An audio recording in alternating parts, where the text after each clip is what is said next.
में की निशानियां हैं। लोग और कड़वे होंगे, देश कड़वे होंगे। बाइबल कहती है कौम कौम के ऊपर चढ़ाई करेगी।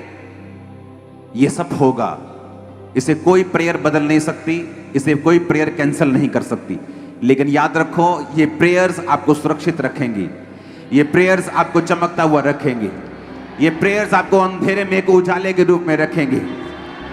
अपने हाथों को उठाओ। Thank you Jesus.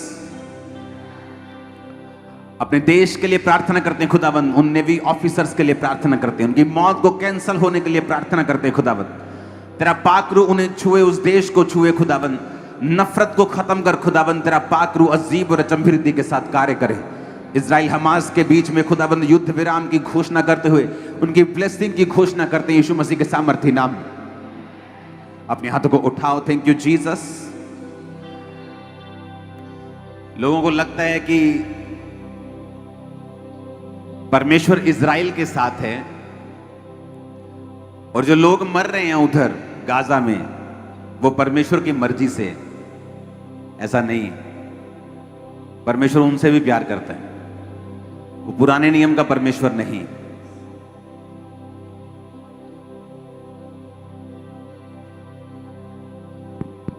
जिन लोगों को लगता है कि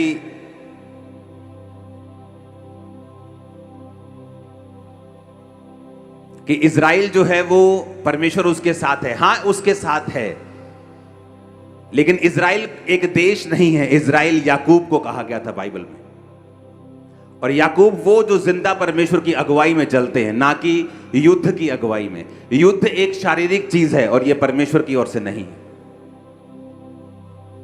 जिनको लगता है वो इजराइल को सपोर्ट करेंगे, परमेश्वर इजराइल के द्वारा दुनिया को हरा देगा, ये आज का प्लान नहीं है परमेश्वर का, ये शैतान का प्लान है। युद्ध शैतान का प्लान है।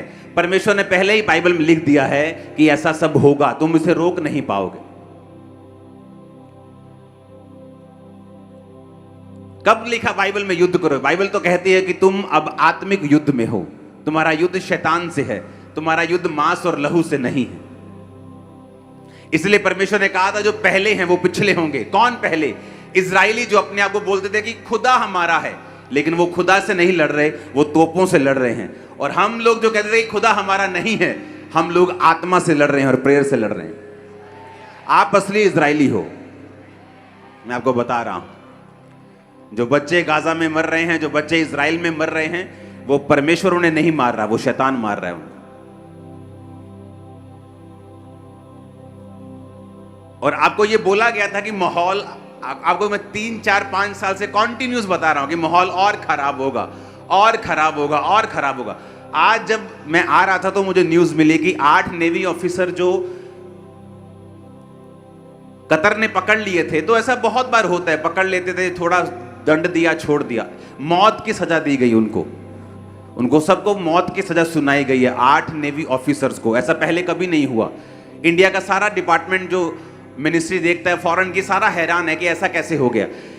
वचन कहता है कि कौम कौम के ऊपर चढ़ाई करेगी। आपने कभी इतना कड़वापन पब्लिक में नहीं देखा होगा जितना आप अभी देख रहे हैं, और ये बंद नहीं होगा, कम नहीं होगा, प्रेयर से खत्म नहीं होगा।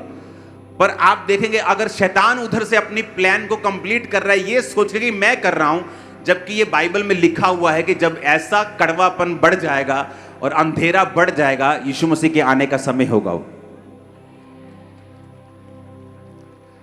हालेलुया। तो आपको यह बताया गया है कि ऐसा होगा, इसे आप रोक नहीं सकते, लेकिन आपको प्रेयर्स करनी होंगी। आपको आने वाले समय में यह मालूम होना चाहिए कि समय और डिफिकल्ट होगा। मैंने आपको बताया कि दुनिया का फूड, पूरी दुनिया का खाना चंद लोगों के अधिकार में आने वाले समय में होगा, अभी नहीं है। और वहां से फूड कंट्रोल किया जाएगा कि जो लोग यीशु को मानते हैं उन्हें फूड नहीं दिया जाएगा, उन्हें खाना नहीं दिया जाएगा। और फिर होगी परीक्षा शुरू, जब परमेश्वर ने कहा था कि चुनु हुओं के कारण वो दिन कम किए जाएंगे। लेकिन ये सारा परमेश्वर के प्लान के नीचे है। हम अंत समय की ओर फिर रहे हैं। जितनी रूहें बचा सकते हो बचा लो, जितनी सेवा कर सकते हो कर लो। जल्दी जल्दी जल्दी यीशु मसीह आने वाले, मैं सच बता रहा हूं आप।